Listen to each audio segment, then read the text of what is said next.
What's up, beta climbers? Joshua Perry dropping in again for another video. Now first off, before we get started, I have to add a warning to all my videos. These are for education and entertainment purposes only and not substitute for actual training or real life mentoring. Okay, so let's get started on what we're doing today. Okay, we have to use a little bit of imagination for this video. Oh, first off, let me apologize. Haven't been able to make a video. Haven't been able to make a video in a very long time. Me and my wife just had a baby. Well, my wife had a baby. I just kind of watched. Well, never mind. Never mind. Forget it. Back to the videos. Got a 1DX over here. I got a lavalier mic, so the dream's still alive. Subscribe for that. Okay, anyway, we're going to pretend we're at the end of the rope. I'm not, because my rope's long and I didn't want to tie it up there. So, and do guesswork. So we're going to have to use some imagination and pretend that this is the end of the rope and there's no more rope down underneath me. And what are we going to be doing today? Well, when I was a young warthog, here's a picture of me somewhere. I'll put it up here somewhere. Oh, here's a picture of my daughter too. And she's 1, 2, 3, 4 months old now. So anyway, here's a picture of me when I was really young. I'll put it here somewhere. And when I was young, I saw this famous photo of this climber. I don't know why I didn't look up his name, but he died on the Eiger. He got to the end of his rope and couldn't rappel down anymore to get rescued. And I always wondered if he had more options. And maybe this technique I'm about to show you today could have been one of those options he could have done. I don't know. I honestly never tried it, and it's pretty hairy technique. So we're gonna see if it works. So we're gonna pretend that I was lead climbing, and maybe I grabbed onto a rock and came down and hit my belayer in the head, or he had a heart attack, or I was yelling for slack and I cursed at him and I gave him the finger and I said mean things, and then he tied me off and then ran away, so I'm left out here to die. Okay, so pretty dire situation. I don't got any Jumars. I'm at the end of my rope, which is the climbing equivalent of being up a creek without a paddle. So what to do? Well, I heard that you could use your shoelaces as rope ascenders, and we're going to try that out today. So let's see what happens. We're going to take off my shoes and we're going to try this, and maybe I might fast forward this because this might take a while. Do not drop your shoes. That is very important. Okay. All right. Woo. Wool socks are a must. It's cold out here. Okay. Now, granted, I'm 125 pounds soaking wet. Oh, this spinning thing might be a problem, huh?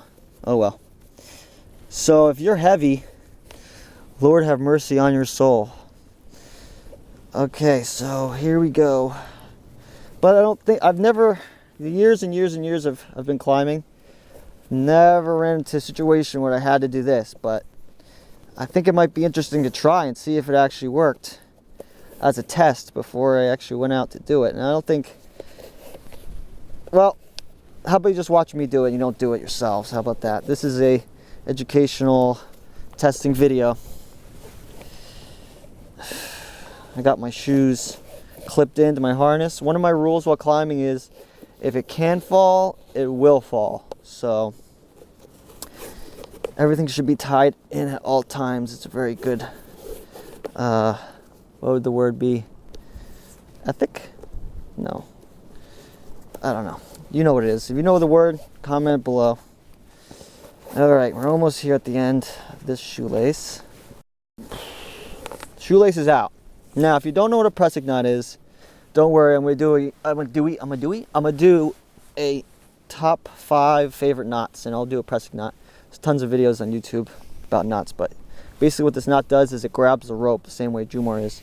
So over here, I'm going to go through my harness.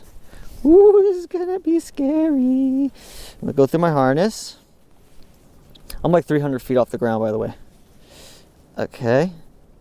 No, I can't do that yet. I gotta go around the rope first. We're gonna go around the rope 3 times because I need Actually, you know what? Maybe I should do more times with this one. I'll do a couple more, lots of times. Okay. I did 3 times. We'll see how it holds. Let's do it one more time for good measure. What the hey? This would be a desperate, desperate situation. I would never want to do this. In fact, here's a tip. Climb with your cell phone,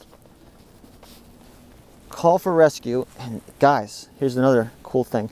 Get a cell phone and get a case that you can attach a little camera lead thing to, and you'll never drop your phone, and you could do those, you know, what they call selfies.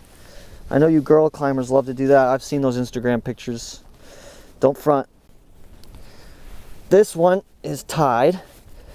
Will it hold my weight?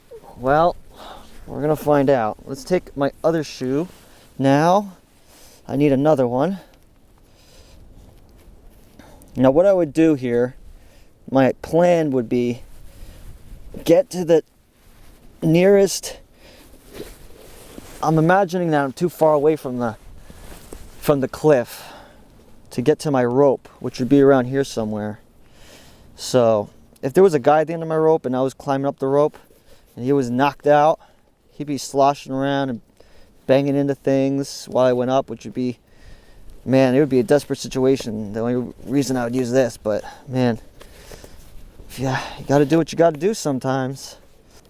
And they gave me hate on my last video for being dangerous, and now I'm hanging from shoelaces. Do you like me now? How do you like me now, boys? Don't worry, I'll show you the way. I'll show you the way.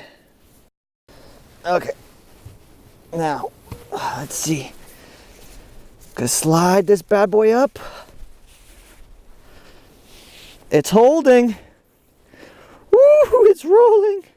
Hold, shoelaces, hold, please hold.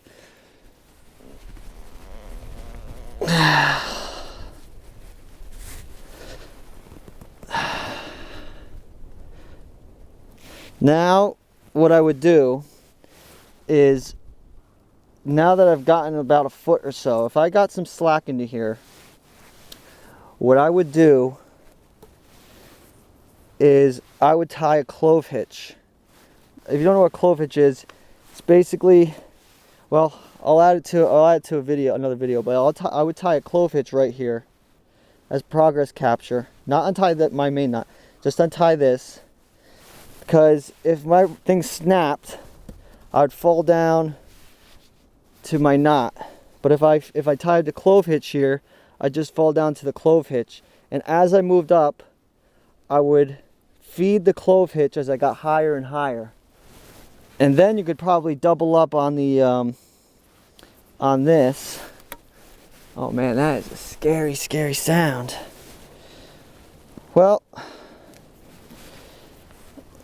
maybe I'll end it here, guys. I don't know. I'll show you what a clove hitch is. I mean, it seems like this might work.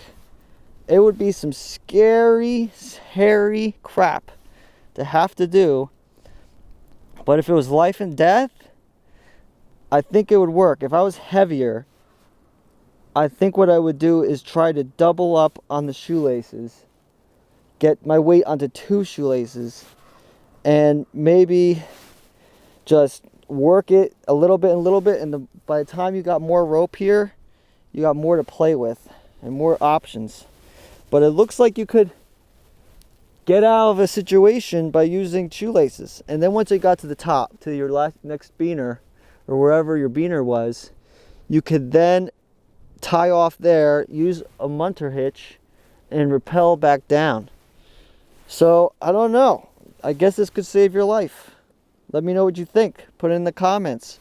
I have to do an outro now. Well, I'm at the top now, guys. What did you think about that? A little too crazy? I think so. I'm hiking back down now. I'm gonna go edit this together, see what I could do with it.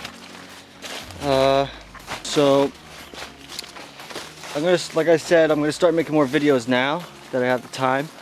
So if you wanted to convince my wife to let me out more, just subscribe, and we'll see if I can get my wife to let me go outside and hang out with you guys a little bit more.